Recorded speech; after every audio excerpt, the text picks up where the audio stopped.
여러분, 안녕하세요. 하루가 멀다 하고 변덕스럽게 바뀌는 날씨로 싱숭생숭해지는 것 같습니다. 내리는 빗줄기에 근심 걱정 흘러보내시고 긍정적인 마음으로 활기찬 하루 보내세요. 오늘 이야기할 책은 내가 모르는 사이에입니다. 제12회 웅진주니어 문학상 장편 대상 수상작이며 경제적 여건에 따라 달라지는 친구관계, 어린이들의 심리 변화를 세밀하게 그려낸 동화이며 편견과 선입견을 넘어 타인을 완전히 이해할 수 있을지 질문을 던지는 동화입니다. 그럼 이야기 속으로 들어가 볼까요?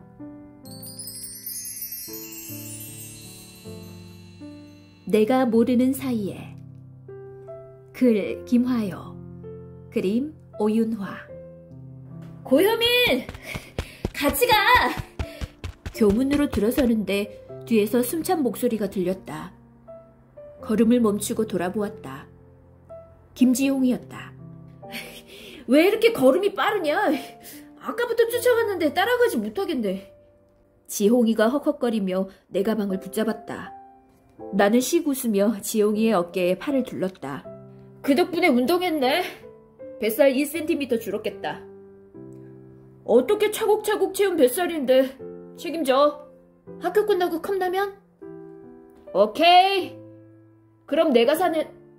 지용이가 말하다 말고 멈칫했다.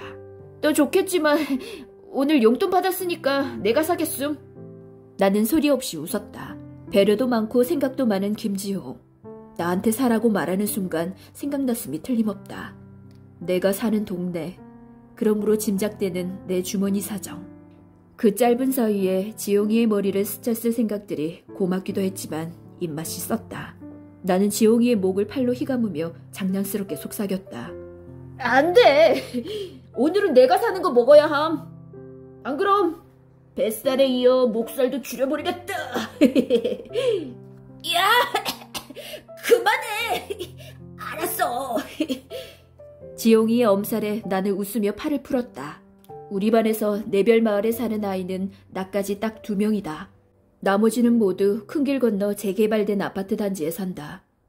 수천 세대가 사는 대단지 아파트는 멀리서 보면 마치 성벽처럼 웅장했다. 몇 년 사이에 완전히 변했어. 이렇게 바뀔 줄 누가 알았겠어? 엄마 아빠는 아파트 앞을 지나갈 때마다 고개를 저으며 중얼거리곤 했다. 예전부터 이 동네에 살았던 사람들 중 아직 남아있는 사람은 이제 얼마 되지 않았다. 우리도 저기로 이사가자, 어? 유치원에 다니는 동생 효린이는 종종 아파트 쪽을 가리키며 조르곤 했다. 그럴 때마다 엄마 대신 내가 대답해 주었다. 안 돼! 가고 싶어도 나 때문에 못 가. 왜? 난 높은 곳에선 잠을 못 잔단 말이야. 밥도 못 먹어. 아파트 1층으로 가면 되잖아. 그럼 왜 이사를 가냐? 지금 우리 집도 1층인데. 할 말 없어진 동생이 나를 발로 동동 차는 걸 엄마는 생각 많은 얼굴로 보고 있었다. 아무래도 다른 곳으로 이사 가야 할 것 같아요. 효민이가 학교 애들 사이에서 자존심 상할까봐 걱정돼요. 곧 예민해질 나이인데. 엄마 아빠가 그늘진 얼굴로 두런두런 얘기를 나눌 때마다 나는 재빨리 끼어들어 말을 끊었다. 난 여기가 좋은데요? 애들도 다 날 얼마나 좋아하는데. 이사 가지 마요. 부모님의 마음을 편하게 하려는 빈말이 아니었다. 난 정말 우리 동네가 좋았다. 서울의 마지막 달동네.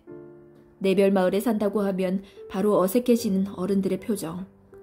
아파트 단지 꼬마들이 거지 동네라고 생각 없이 부르는 곳. 그래도 나는 이곳이 마음에 들었다. 길고 가파른 계단도 좁고 지저분한 골목길도 낡아서 바람이 세차게 불면 신음소리를 내는 우리 집도 나는 부끄럽지 않았다. 내별마을은 무지개를 가장 가까이 볼 수 있는 곳이었다. 조용히 나이 들어 묵묵해진 골목길이 있는 곳이었다. 갈 곳이 없어 남아있는 사람들이라 서로에게 각별히 끈끈한 곳이었다.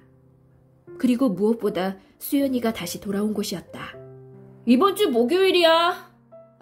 그리고 선물은 필요 없어. 주모기가 반 아이들에게 초대장을 나눠주며 덧붙였다. 엄마가 선물은 절대로 받지 말래. 그냥 실컷 놀다가. 정말 선물 안 가져가도 돼? 그래도 생일인데. 지용이의 물음에 주목이가 머리를 쓸어올리며 말했다. 누가 비싼 거 사오면 나나 다른 애들 모두 부담된다고 그러셨어. 아무튼 꼭 와. 마술사도 초대했어. 진짜야? 우와, 역시 강주목네 클래스. 우리 집에 게임기도 3대나 있어. 엑스박스, 닌텐도, 플스. 종류별로 다 있으니까 팀 먹고 하자. 아이들이 신나서 발을 구르며 소리 질렀다. 나도 덩달아 기분이 붕 떠서 초대장을 펴보았다. 반짝거리는 우윳빛 종이에 글씨가 금박으로 인쇄되어 있었다. 로얄 포레스트 아파트는 다른 아파트 단지와는 달리 반드시 입주카드가 있어야만 들어갈 수 있었다. 화려한 이름이 붙은 여러 아파트들 중 가장 좋은 곳이라고 전에 어떤 친구가 하는 얘기를 들었다. 수연아, 너 그거 알아? 강주목네 엄청 부자래. 초대장을 잘 접어 가방에 넣다가 수연이 이름이 들려와 귀가 쫑긋해졌다. 그래? 난 몰랐는데. 강주목네 엄마랑 우리 엄마랑 조금 알거든? 우리 엄마가 그랬어. 큰 회사를 몇 개나 가진 집이라고. 아, 테리가 작년에 강주목네 놀러 갔었는데 무슨 영화에 나오는 집인 줄 알았대. 기대된다. 너도 갈 거지? 초대받았으니까. 들뜬 목소리의 연정이와 달리 수연이는 담담히 대답했다. 슬쩍 뒤돌아보았다가 수연이와 눈이 마주쳤다. 수연이는 천천히 시선을 다른 쪽으로 돌렸다. 언제나처럼 읽기 어려운 표정이었다. 임수연, 너도 꼭 와. 초대장을 다 나누어준 주목이가 자기 자리로 돌아가며 수연이에게 스치듯 말을 걸었다. 작은 목소리였지만 내 귀에는 또렷하게 꽂혔다. 수연이의 표정을 확인하고 싶었지만 이번에는 왠지 돌아볼 수가 없었다. 수연이네 집은 우리 집보다 4별마을 안쪽에 있었다. 안쪽이라고 해도 서너 집만 지나면 되는 가까운 위치였다. 우리 집보다 약간 큰 그 집에는 수연이네를 비롯해 3가족이 살았다. 효민이 왔니? 수연이네 대문을 열고 들어가니 장씨할머니가 고개를 내밀었다. 수연이네와 장씨할머니네 사이에는 얇은 벽 한 장뿐이다. 나는 고개를 꾹뻑 숙였다. 네, 수연이 학교에서 아직 안 왔어요? 수연이는 이상하게 늘 늦어. 가만히 있자. 뭐 먹을 게 있나? 할머니, 나오지 마세요. 허리도 안 좋으신데. 할머니를 말리며 나는 마루에 걸터 앉았다. 낮에는 집에 장씨 할머니랑 수연이만 있었다. 수연이 엄마도 옆집에 라이 누나와 그 집 부모님도 늘 밤늦게 돌아오고 장씨 아저씨는 주말에나 잠깐 들렀다. 수연이랑 같은 반이랬지? 서로 도우며 잘 지내라. 그러고 있어요. 이 동네로 다시 돌아와서 수연이가 마음이 안 좋을 거요. 잘 보살펴줘. 여기가 뭐 어때서요. 그리고 전 수연이가 와서 좋은데. 장씨 할머니랑 한가롭게 이야기를 나누고 있을 때였다. 고여민, 너 여기서 뭐해? 언제부터 있었는지 수연이가 뒤에서 툭 말을 걸었다. 깜짝 놀란 나는 황급히 자리에서 일어났다. 왜 또 여기 와 있어? 빨리 집으로 가. 수연이가 메고 있던 가방을 마루에 내려놓더니 나를 가만히 쳐다보았다. 연한 다갈색 눈동자에는 웃음기가 한 조각도 없었다. 수연이는 잘 웃지 않았다. 학교에서든 집에서든 늘 표정이 말라 있었다. 하지만 내별마을을 떠나기 전에 수연이는 꽃처럼 환했다. 꽃망울이 터질 듯 상큼하게 웃던 아이였다. 그냥 지나가는 길에 들은 거야. 너 말고 할머니 보러 온 건데? 그래, 알았으니까 빨리 가. 재촉하면 더 가기 싫거든. 이왕 온 거 퀴즈 하나 낼 테니까 맞춰봐. 또 뭔데? 나는 수연이의 메마른 얼굴을 볼 때마다 자꾸 쓸데없는 농담을 걸곤 했다. 대부분 실패지만 가끔 성공하면 옅게 웃기도 하기 때문이었다. 자, 어쩐지 보내기 싫으면 어떻게 해야 하게? 누구를? 너를? 수연이가 미간을 살짝 찌푸렸다. 누구든 나든 너든 무엇이든. 뭐야? 그 이상한 문제는? 잠깐 생각하던 수연이가 고개를 저었다. 모르겠어. 감이나 주먹을 내면 됩니다. 대문으로 달려가며 내가 외쳤다. 어이없다는 듯 수연이의 입꼬리가 살짝 위로 올라가는 게 보였다. 그것만으로도 뿌듯했다. 계단을 내려가며 나도 씩 웃었다. 강주목네 집은 정말 드라마에서 본 듯했다. 한쪽 벽 전체가 유리라서 집안이 온통 햇빛으로 환했다. 천정은 우리 집의 3배는 될 정도로 높았으며 곳곳에서 화려한 샹드리에가 반짝였다. 나는 손님용 슬리퍼에 발을 넣으면서 양말이 깨끗해서 다행이라고 생각했다. 커다란 식탁 위에 호화롭게 장식된 3단 케이크가 놓였다. 아름다운 접시에 쉴 새 없이 음식이 차려졌다. 와줘서 고마워. 마음껏 놀다 가렴. 빨간 드레스를 입은 주목이의 엄마가 생글생글 웃으며 아이들에게 인사했다. 너 엄청 이쁘시다. 하고 속삭이는 목소리가 여기저기서 들렸다. 주목이가 기분 좋은 얼굴로 아이들에게 말했다. 여기서 실컷 먹은 다음에 이벤트 홀로 가자. 거기서 마술사가 쇼도 할 거고 레크레이션 선생님이랑 게임도 할 거야. 이벤트 홀이 어디야? 너희 집 안에 있어? 내가 묻자 주목이가 피식 웃었다. 우리 집이 그렇게 크겠냐? 아파트 커뮤니티 센터에 있는 곳인데 엄마가 몇 시간 빌렸어. 엘리베이터 타고 2층으로 가면 곧장 연결돼. 집이 이렇게 큰데도 따로 공간을 빌려서 놀다니. 나는 속으로 감탄하며 음식을 입에 넣었다. 아파트 안에 있는 커뮤니티 센터, 엘리베이터로 바로 연결되는 이벤트 홀, 오직 주목이만을 위해 초대된 마술사와 레크레이션 선생님. 한 번도 경험해보지 못한 생일 파티였다. 흥분한 아이들이 와글와글 떠들었다. 대박이다! 헬리 먹고 가자. 마술쇼 직접 보는 거 처음이야. 그럼 이벤트 홀에서 놀다가 바로 헤어지는 거야? 누군가의 물음에 주목이가 곧바로 대답했다.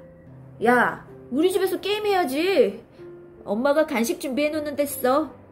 환호성이 터졌다. 그 이후로는 정말 주목이 말대로였다. 학교 강당처럼 넓은 이벤트 홀에서 마술사가 입이 딱 벌어지는 마술쇼를 보여주었고 레크레이션 선생님은 아이들의 혼을 빼놓을 정도로 재밌었다. 주목이네 집으로 다시 올라가니 아름답고 달콤한 간식들이 준비되어 있었으며 최신 게임기도 정말 멋졌다. 파티가 끝나고 헤어지는 순간까지 완벽했다. 생일인 주목이뿐만 아니라 초대받은 우리 모두 한껏 신났던 날. 잘 웃지 않은 수연이도 몇 번이나 소리내어 웃을 정도로 즐거웠던 날. 그날은 그렇게 기억될 줄만 알았다. 우리 엄마 지갑이 없어졌단 말이야. 너희들이 우리 집에 왔다 간 바로 어제. 다음날 주목이는 화난 얼굴로 반 아이들 앞에 섰다. 불길한 웅성거림이 교실을 채웠다. 나도 놀라서 침을 꿀꺽 삼켰다. 너희 말고는 없어. 엄마는 제대로 간수 못한 자기 잘못이니 애들한테 절대 얘기하지 말랬지만 난 꼭 범인을 찾아야겠어. 주목이는 교실을 한 바퀴 둘러보며 말을 이었다. 도둑이랑 같은 반에서 공부한다는 게 너무 끔찍하니까. 마치 물을 끼얹은 것처럼 침묵이 흘렀다. 나는 주목이네 엄마를 떠올렸다. 멋진 드레스를 입고 정성스레 우리를 맞이해 주었다. 음식이 모자라면 말하렴. 맛있으면 더 갖다 줄까? 열심히 준비한 만큼 모두들 즐거웠으면 좋겠네. 우리에게 상냥한 목소리로 말하던 모습이 기억났다. 그렇게 친절한 분이 실망했을 거라고 생각하니 마음이 좋지 않았다. 하지만 일단 확인할 필요가 있었다. 나는 자리에서 일어났다. 주목이가 날카로운 눈으로 쳐다보았다. 지갑이 없어진 건 안타깝지만 그렇다고 우리를 무작정 의심하면 어떡하냐. 무슨 말이야? 혹시 다른 곳에 두고 잊어버린 거일 수도 있잖아. 내 말에 다른 아이들도 맞장구를 쳤다. 반장 말이 맞아. 그럴 수도 있지. 아이들의 목소리가 점점 커지자 주목이가 빽소리를 질렀다. 음료수 배달 왔을 때 엄마가 돈 내고 지갑을 침대 위에 두었어. 화장실 바로 옆방 침대. 주목이가 우리를 정확히 내 쪽을 보면서 사납게 말했다. 화장실에 갔다가 누군가가 손댔겠지. 그 도둑이 지금 너희들 중에 있고. 진정 좀 해봐. 나는 아이들을 둘러보며 한숨을 내쉬었다. 반 분위기가 엉망이었다. 어제까지만 해도 다들 사이좋게 깔깔댔는데 이제는 서로를 의심하는 눈초리로 바라보고 있었다. 누가 정말 훔쳤나 봐. 그런데 그날 화장실 안 간 사람이 어딨냐? 야, 난 안 갔어. 웃기지 마. 내가 봤는데. 그럼 내가 거짓말 한다는 거야? 너 나 의심해? 아이들 사이의 공기가 험해지기 시작했다. 이러다가 싸움으로 번져도 이상하지 않을 듯했다. 나는 다시 목소리를 높였다. 얘들아! 잠깐만. 강주목도 내 말 좀 들어줘. 주목이가 나를 보았다. 얼굴이 어둡고 까칠했다.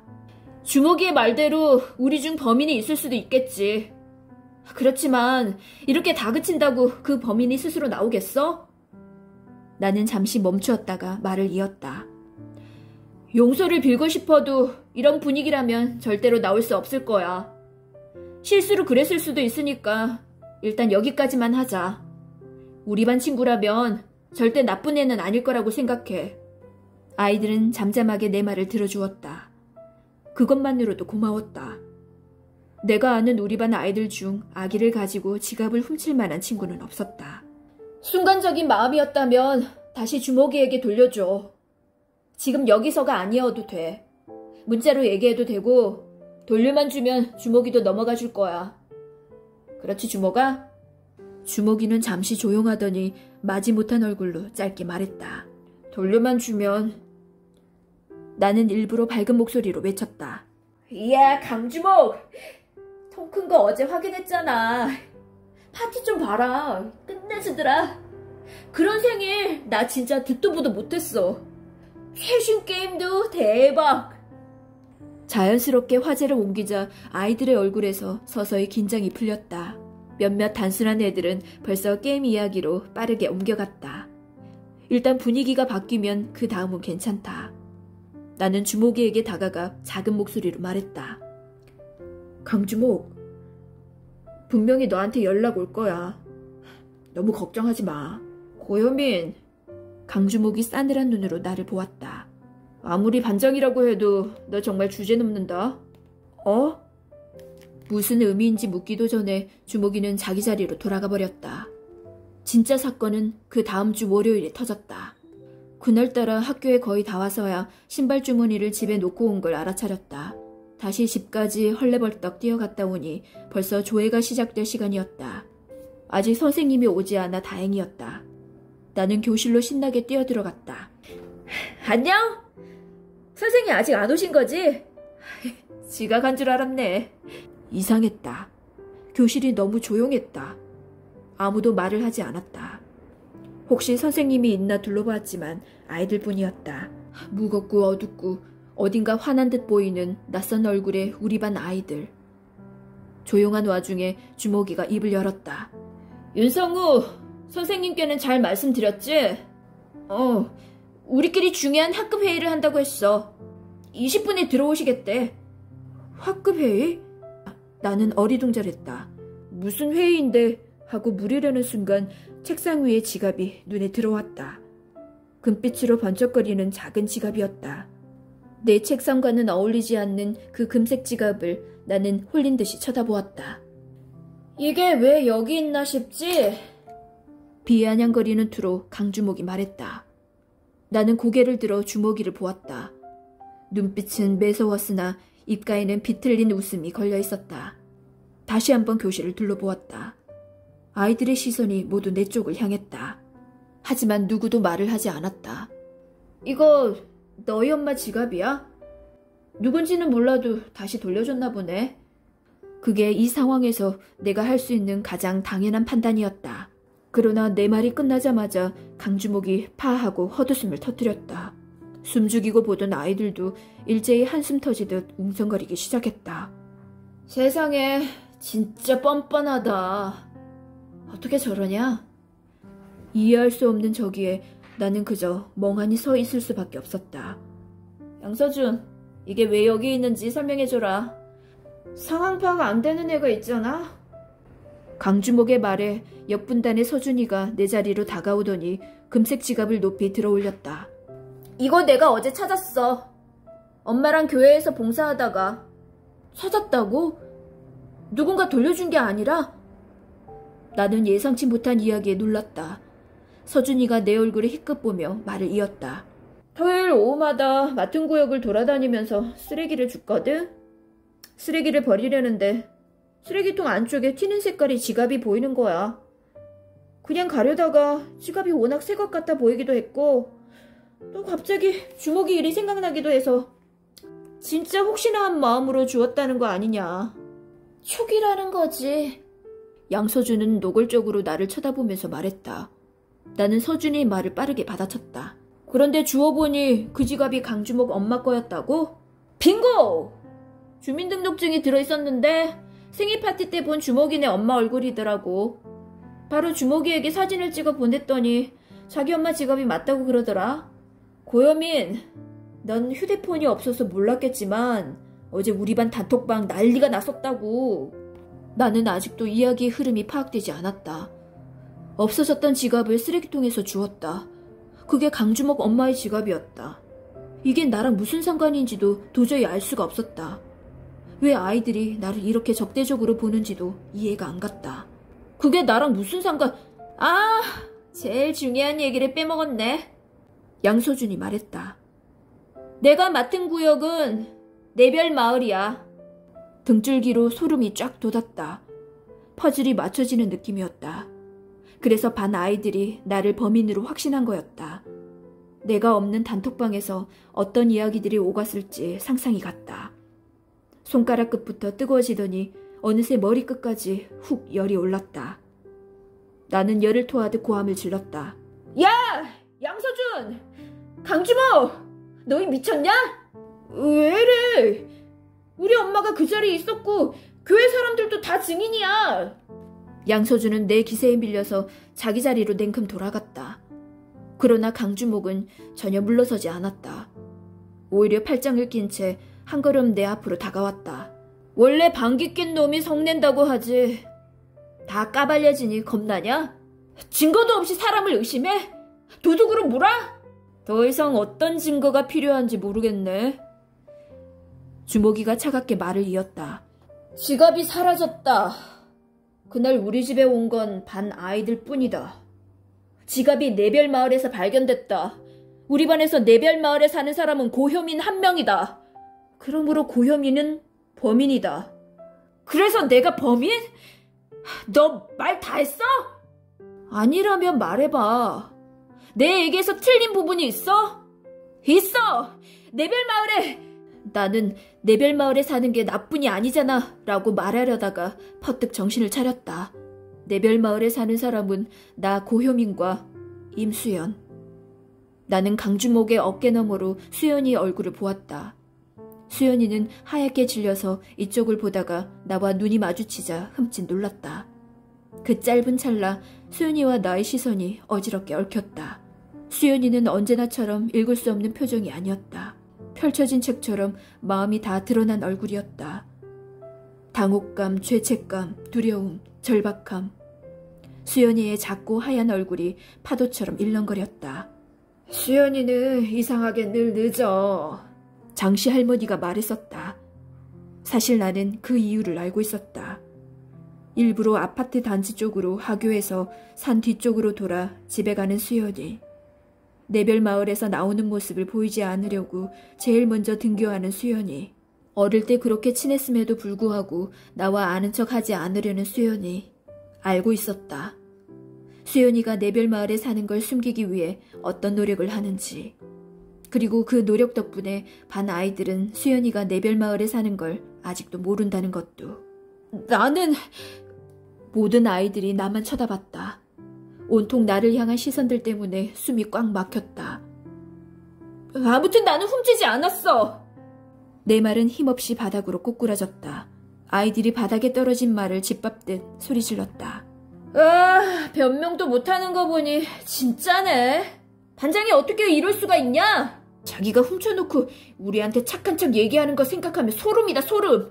정말 고효민이 거지에 도둑에 사기꾼까지 다 해먹네. 주먹이가 경멸하는 눈으로 내 앞에서 빈 지갑을 흔들었다. 50만 원. 강주먹이 낮은 목소리로 말했다.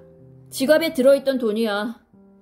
일주일 안에 안 갚으면 선생님께 말씀드리고 경찰에도 신고할 거야. 시간을 주는 건 같은 반으로서 마지막 의리다. 나는 아무 말도 할 수 없었다. 수연이 역시 어떤 말도 하지 않았다.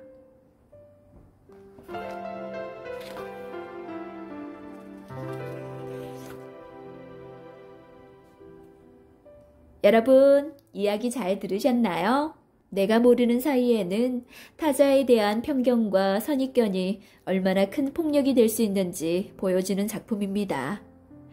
뒷이야기가 궁금하시면 책으로 우리 만나보아요.